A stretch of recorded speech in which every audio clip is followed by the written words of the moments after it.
My son cut me off for 15 years until I won the lottery. Then he suddenly invited me to meet my grandson. What I did next shocked him. I woke up alone on my 65th birthday, just like I had for the past 15 years.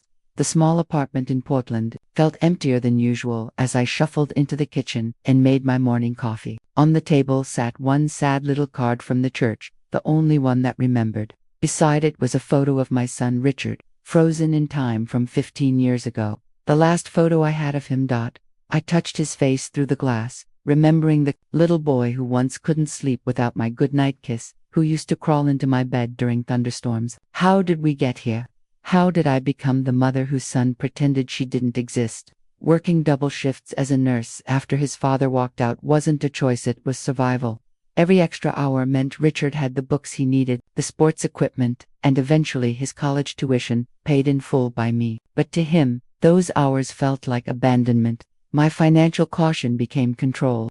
My guidance turned into interference. The final breaking point came over. $5,000. Just $5,000. This is a once-in-a-lifetime opportunity.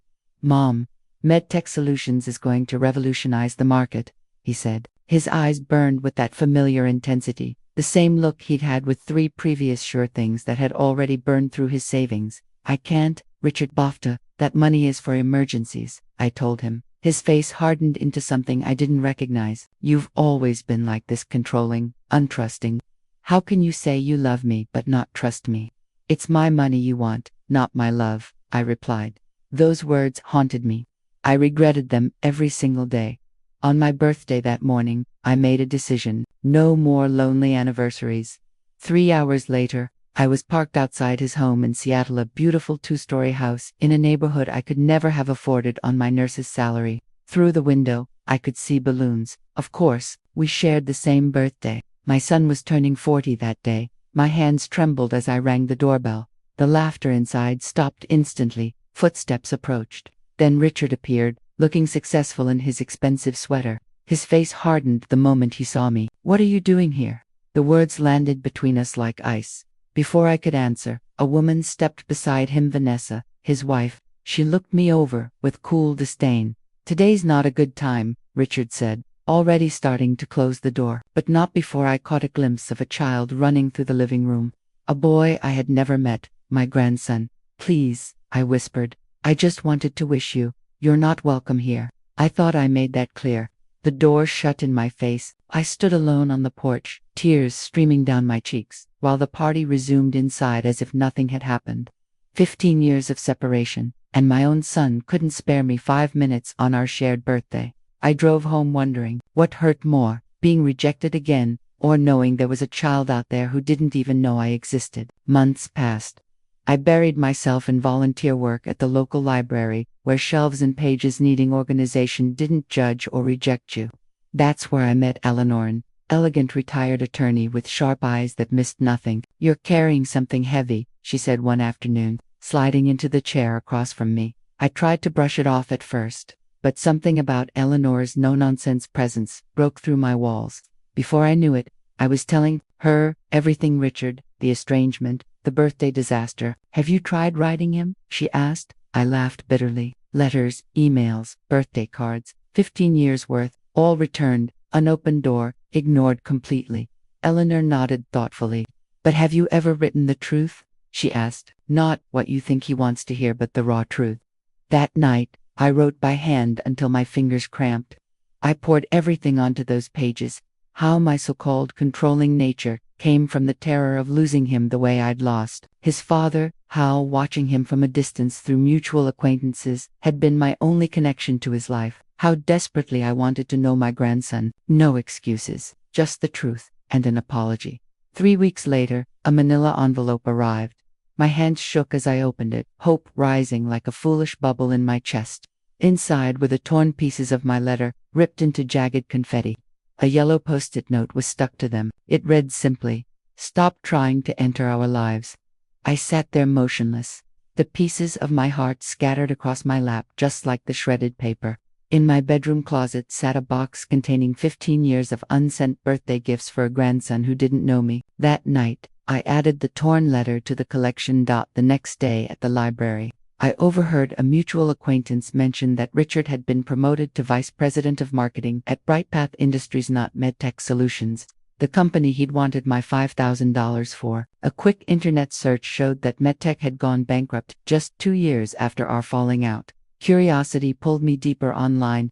Richard's social media showed a carefully curated life, his beautiful family vacationing in exotic places. Beneath one beach photo, his caption read, "Celebrating my promotion. Who needs family when you have success?" I closed my laptop. A strange calm settled over me.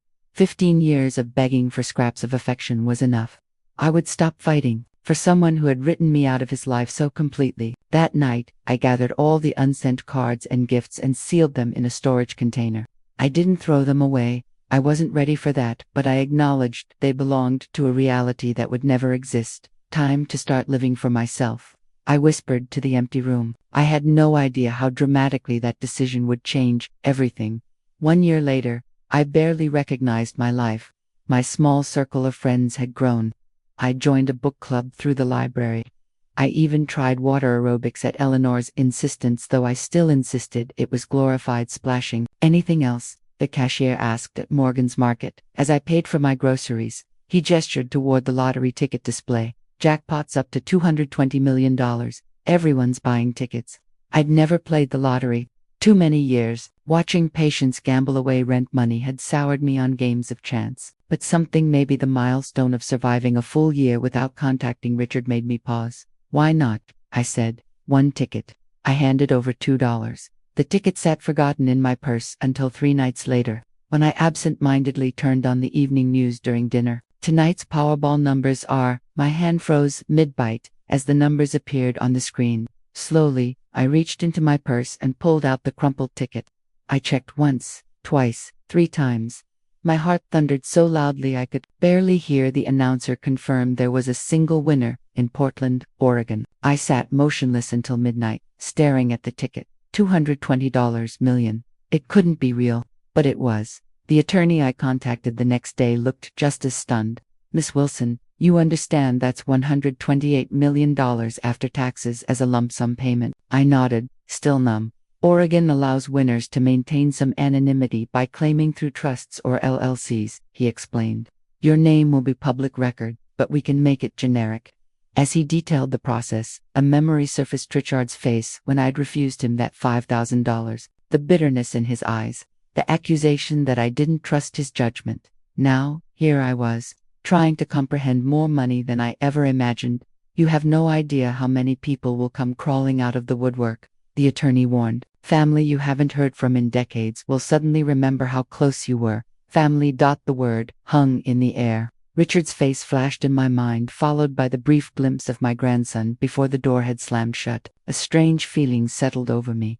Not excitement, not even happiness. Something sharper. For 15 years, I had been powerless, begging for crumbs of attention. Now, for the first time, I held the cards. "Set up the trust," I said quietly. "And I'd like to discuss how to keep this as private as possible." As I stepped out of his office into the bright Portland sunshine, I felt something I hadn't experienced in years. Power. 6 months passed as I followed my financial advisor's guidance. I established the Wilson Family Trust to receive the lottery winnings and kept a deliberately low profile. Outwardly, nothing changed. I still volunteered at the library, lived quietly, and drove my 10-year-old Honda. "You're the most disciplined lottery winner I've ever seen," Eleanor said over coffee. As my only confidant, she'd watched me plan meticulously while rejecting the usual splurges. "I learned discipline raising a child on a nurse's salary," I replied, "and flashy spending attracts attention."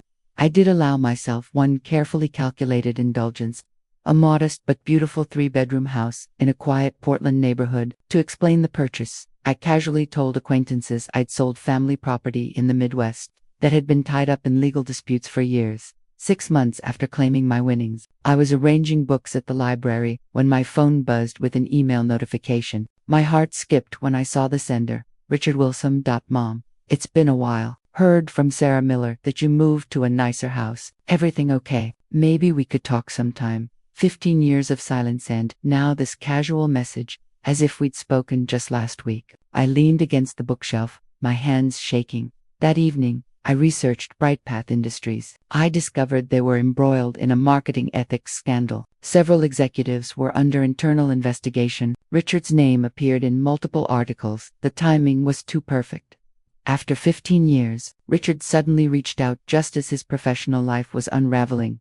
And, just after hearing I might have come into some money, I crafted a careful reply. Richard, it's nice to hear from you. Yes, I sold some family property and moved to a safer neighborhood. How are you and your family doing? His response came within minutes, warm or longer. He mentioned challenges at work and introduced my grandson. Nathan is 12 now. He's always wanted to meet his grandmother. Perhaps we could have lunch sometime. Always wanted to meet me. The boy who didn't even know I existed until Richard needed something. I stared at my phone as a strange calm settled over me. For 15 years, I would have given anything for this invitation. Now it felt hollow-transparent. Still, there was Nathan, innocent in all of this, a child who deserved to know his grandmother.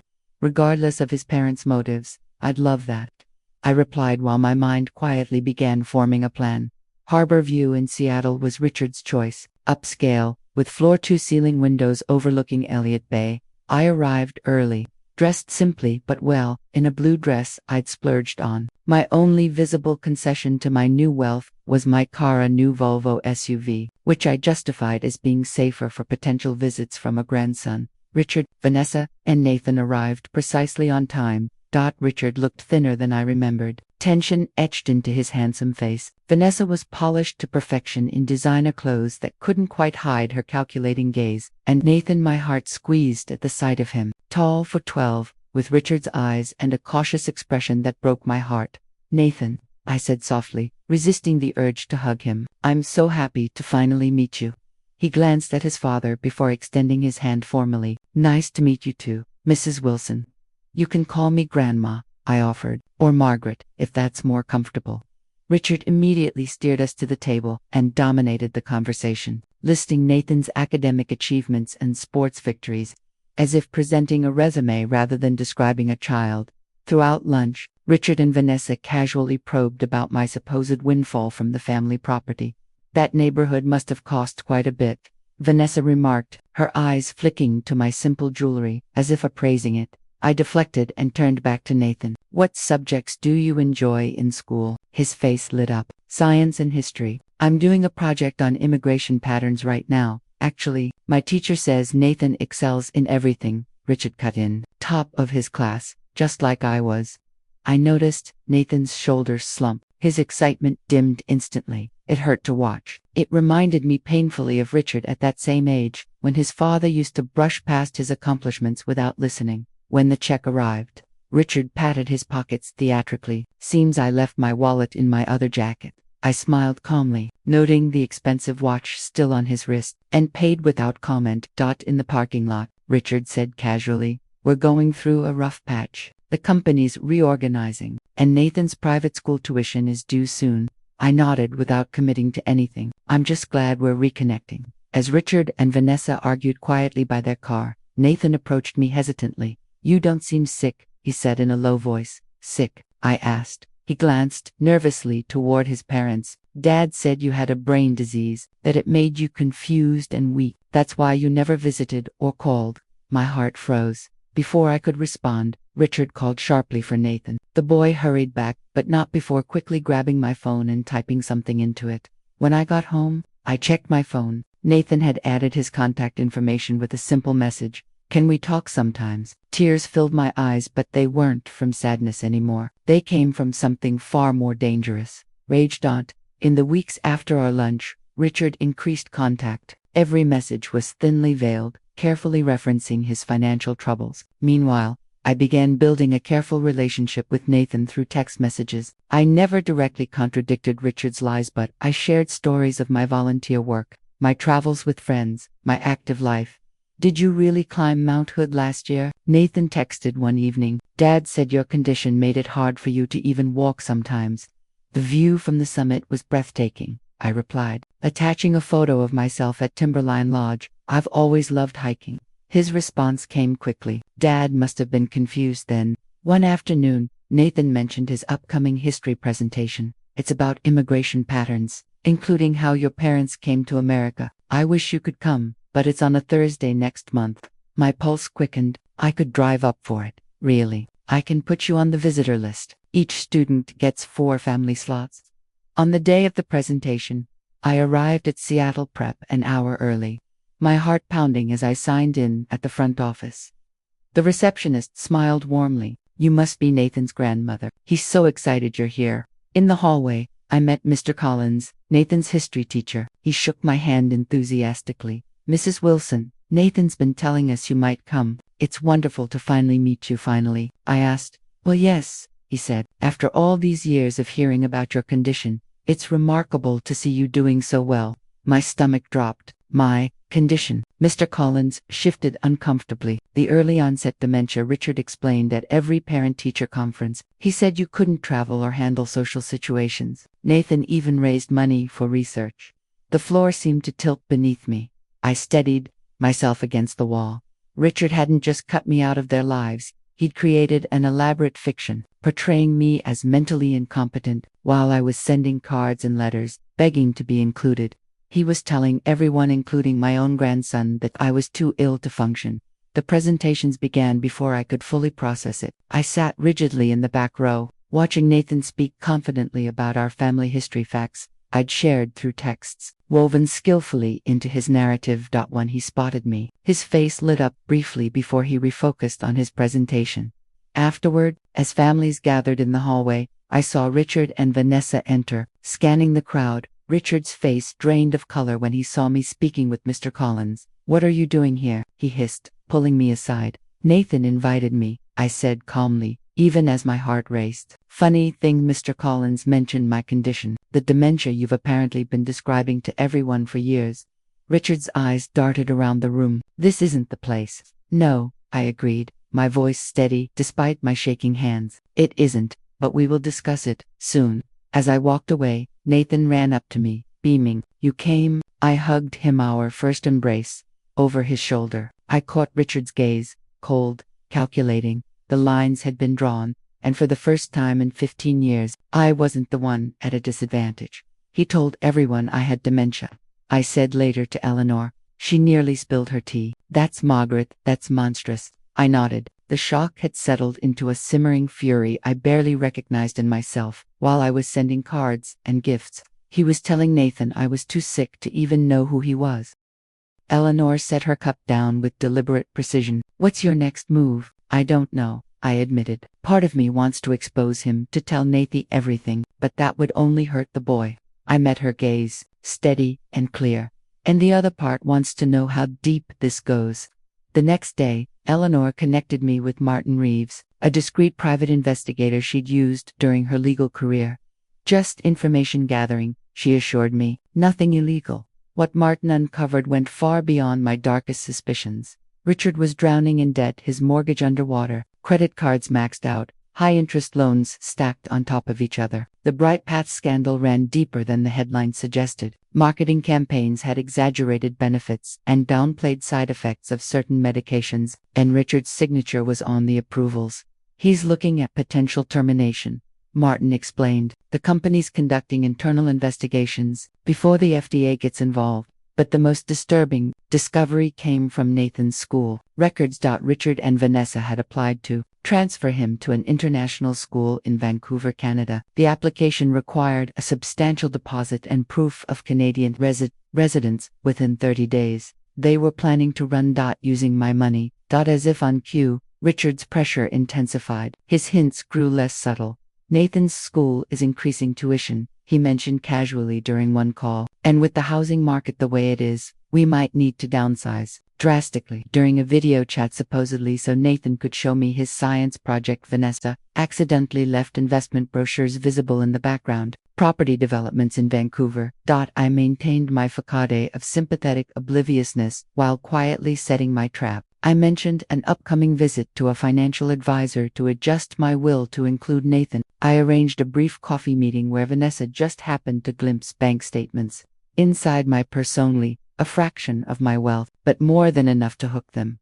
This is wrong, I whispered to Eleanor after explaining my maneuvering. I'm becoming as calculating as they are. She squeezed my hand. The difference is your endgame. They want to use you and disappear. You want to protect Nathan and maybe rebuild something real. That night, Nathan texted me, Dad and Mom are fighting a lot. I heard them talking about Vancouver again. Dad says you're the solution to everything if he can just close the deal soon. What does that mean? I stared at the screen, my chest aching for this child trapped inside his parents' schemes. I'm not sure, sweetheart, I replied, but don't worry. I promise I'll always be here for you no matter what.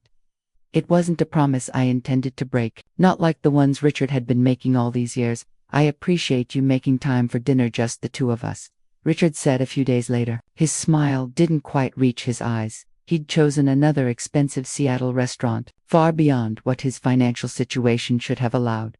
Of course, I replied, studying him across the table under the soft lighting. Beneath the desperation, I could still see flashes of the boy I'd raised. Richard launched into an obviously rehearsed speech about reconciliation, carefully crafted to tug at my heart. I've been too proud, he said. Humility, practiced and precise, holding on to old grievances when we should be coming together as a family. I nodded encouragingly, noticing how his eyes kept flicking to my purse beside the table. Nathan adores you, he continued. He talks about you constantly. Having his grandmother in his life has meant so much to him. I treasure our relationship, I said honestly. He's a remarkable boy. Richard leaned forward, his voice dropping. Mom, I've been meaning to talk to you about something important. Here it comes, I thought. I'm starting a new venture, he said, a consulting firm focused on pharmaceutical marketing compliance. He gave a humorless laugh. The irony, right? With my insider knowledge of what not to do, I can help companies navigate regulations ethically. I kept my expression interested as he outlined the business plan, noting how the projected startup costs aligned perfectly with his current debt. I'm offering you a chance to invest in something meaningful, he concluded. Not just a business with excellent return potential, but our family's future. If you help with the startup, and maybe assist with our current cash flow challenges, I promise you'll be a permanent part of Nathan's life. My son was literally selling access to my grandson. You're not asking for charity, I repeated calmly. You're offering a partnership in business and in family. His face brightened instantly. Exactly. And we'd be nearby. Well, relatively nearby, I said mildly. Vancouver has an emerging biotech sector, he explained smoothly. Nathan's already on the wait list for Cambridge International Academy there. It's very exclusive, only 50 students per grade. We just need to secure his spot with a deposit by next week. I took a slow sip of water, buying time. Vancouver, British Columbia, I said thoughtfully. That's quite a move. A fresh start, he said, is for all of us. You could visit anytime, just as Martin had discovered they were planning to take my money and flee across the border. I'll need to think about it, I said carefully. Richard's smile tightened. Don't take too long. These opportunities have timelines. That night, a text from Nathan appeared. Grandma, I overheard Mom and Dad fighting after you left. Dad said they need to close the deal with the old lady before she changes her mind. I think they meant you. They're talking about moving to Canada, but they haven't told me anything. Please don't tell them I said this. I sat in the darkness of my bedroom, a strange calm settling over me. For 15 years, I had mourned the loss of my relationship with Richard. Now, I was mourning something else entirely, the man I had believed my son was. It was time to end the charade. I'm so pleased you could all come for the weekend, I said as I welcomed Richard, Vanessa, and Nathan into my Portland home. I'd suggested the visit to discuss my investment decision. They couldn't resist. My new house was comfortable but not extravagant, a deliberate choice to support my cover story. Still, I noticed Vanessa's eyes moving constantly, cataloging everything, quietly assigning value. Beautiful place, Mom, Richard said, his gaze lingering on the original artwork in the entryway. Quite an upgrade from your apartment. The family property sale worked out well, I replied vaguely. Nathan, I added, would you like to see the room I prepared for you? There's a telescope on the balcony. On clear days, you can see Mount Hood. Throughout the weekend, I watched Richard and Vanessa closely. When they thought I was looking, they played the roles of attentive parents. But in unguarded moments, their impatience with Nathan showed. They cut off his stories, dismissed his interests, and exchanged irritated glances whenever he asked questions. When Nathan was alone with me, he visibly relaxed. His nervous stutter disappeared. replaced by animated conversations about science and history. He reminded me so much of Richard at that age, before bitterness took root. Saturday afternoon, while Richard and Vanessa went for a walk, really a strategy meeting, I suspected nothing, showed me a brochure he'd found in his father's briefcase. Cambridge International Academy, he said, pointing to photos of an imposing building in Vancouver. Dad's briefcase was open, and I saw it. I don't want to go there, Grandma. All my friends are in Seattle, and I just found you. I hugged him tightly. Whatever happens, we won't lose touch again. I promise. That evening, I prepared a special dinner. I spent the entire day cooking Richard's childhood favorite spot roast with carrots and potatoes, warm rolls, and apple pie for dessert. As we sat down, Richard and Vanessa exchanged knowing looks. They believed this nostalgic meal meant I'd given in. After dinner, I invited everyone into the living room. I have something important to share, I said, watching Richard and Vanessa lean forward eagerly. 15 years ago, Richard, you walked out of my life over money, $5,000 I wouldn't loan you. Today, it seems money is the only thing bringing you back.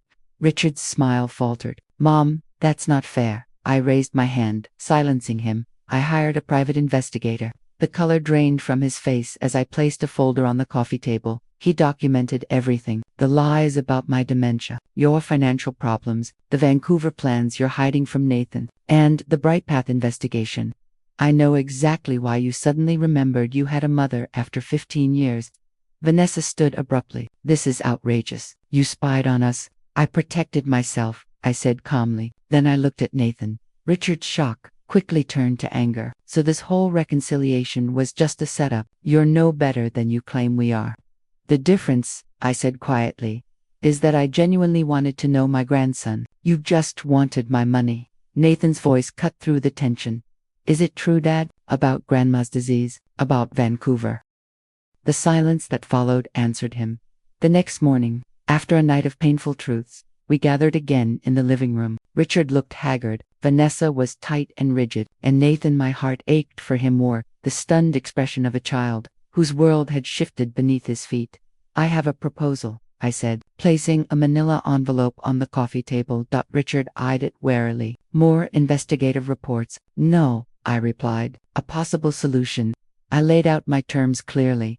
I would pay off their mortgage and establish an education trust for Nathan with conditions. They would remain in Seattle. Nathan would spend one weekend a month with me. Richard would face the Bright Path situation honestly instead of running. And most importantly, all of us, including me, would attend family therapy. You're bribing us, Vanessa said flatly. I'm offering a path forward, I corrected, not just throwing money at the problem and hoping it disappears. Which was your plan, wasn't it? Richard's face flushed with anger. You have no right to dictate our lives. No, I don't, I agreed calmly. You're free to decline. You can continue with your Vancouver plans if you can fund them. You can try to outrun the Bright Path investigation. But Nathan stays in my life either way. You can't. I can petition for grandparent visitation rights, I cut in, especially given the documented pattern of deception you've maintained. Eleanor has already prepared the paperwork. It was a calculated risk. Grandparent rights are difficult to enforce, but Richard didn't know that. You're blackmailing us, he said, his voice shaking. I'm offering you a chance to rebuild something real, I replied, not based on lies or money, but on honesty. It won't be easy. Trust has been broken on all sides, but Nathan deserves better than what any of us have given him so far. Vanessa, ever practical, studied the financial details in the envelope. We need time to discuss this. Nathan, who had been silent the entire time, finally spoke. Why did you lie about Grandma all these years? He asked his father. Why did you tell everyone she was sick? Richard wouldn't meet his son's eyes. It was complicated. Nathan. No, it wasn't, Nathan said, his voice suddenly firm. You lied because it was easier than telling the truth that you didn't want me to know her. In that moment, I saw something shift in my grandson, a recognition of adult fallibility that comes too early for some children. He looked at his father not with anger, but with disappointment, perhaps the most painful expression a parent can face. I think Grandma's idea is good, Nathan said quietly. I want to try therapy. I want to stay in Seattle with my friends, and I want her in my life. Richard looked at his son, as if seeing him for the first time not as an extension of himself or a piece on his chessboard, but as a person with his own thoughts and feelings. Nathan, he began, then fell silent. Vanessa gathered the papers, her practicality reasserting itself. "We'll review the terms," she said tightly, as they prepared to leave that afternoon. Before they went, Nathan hugged me fiercely. "I'll see you in 2 weeks," he whispered, "no matter what they decide." It wasn't a question. It was a statement, the first declaration of independence from a boy becoming his own person. And despite everything, I felt a flicker of hope. 18 months later, I adjusted the birthday streamers in Richard's Seattle backyard. Today we were celebrating 3 milestones: my 67th birthday, Richard's 42nd, and Nathan's middle school graduation. The gathering was small, just family, Eleanor, who drove up with me, and a few of Nathan's friends. The journey to this day hadn't been smooth. Richard initially accepted my conditions more out of necessity than choice. He cooperated with BrightPath's investigation, accepting a significant demotion instead of termination. Vanessa briefly considered divorce, but eventually confronted her own role in their struggles, her status seeking, her willingness to overlook questionable decisions to maintain their lifestyle. Therapy uncovered painful truths: Richard's resentment over my long working hours when he was young, my fear of abandonment after his father left, Vanessa's insecurities rooted in her own dysfunctional upbringing. We peeled back layers of hurt that had been festering for decades. The first 6 months were the hardest. Richard shut down emotionally in sessions. Vanessa oscillated between cooperation and passive aggression. I faced my own guilt over controlling Richard too tightly in his youth. Nathan, in the middle, slowly found his voice, forcing us adults to confront how our choices affected him. His monthly visits to Portland became sacred time. At first, either Richard or Vanessa accompanied him. Later, he came alone after turning 14. Those weekends gave him relief from lingering tension at home and space for honest conversations away from daily pressures. Slowly, almost imperceptibly, things began to change. Richard, faced with consequences and seeing how Nathan thrived with me in his life, began lowering his defenses. In one particularly difficult therapy session, he finally admitted the truth behind the lie that had haunted us all. "It was easier to say you were sick than to admit.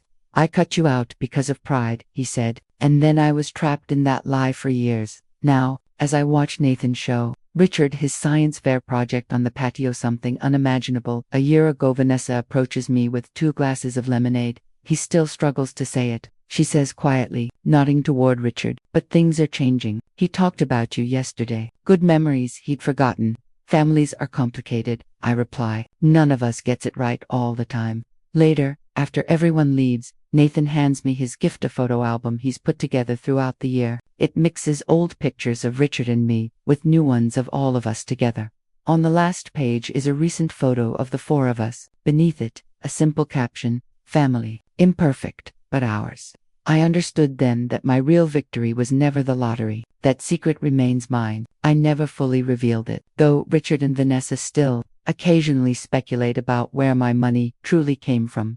My victory was rediscovering that family isn't built on perfection, but on persistence. Not on money, but on time. Not on revenge, but on the courage to face hard truths and begin again even when it feels impossible. That night, alone in my hotel room, I finally opened the box where I had kept the torn pieces of my letter and the gifts that were never delivered. One chose a few items to keep as mementos of the journey, not as symbols of bitterness, but as markers of a difficult road that finally led somewhere better. The past can't be erased, but the future is still being written, one day at a time. Thank you for listening. Don't forget to subscribe, and feel free to share your story in the comments. Your voice matters.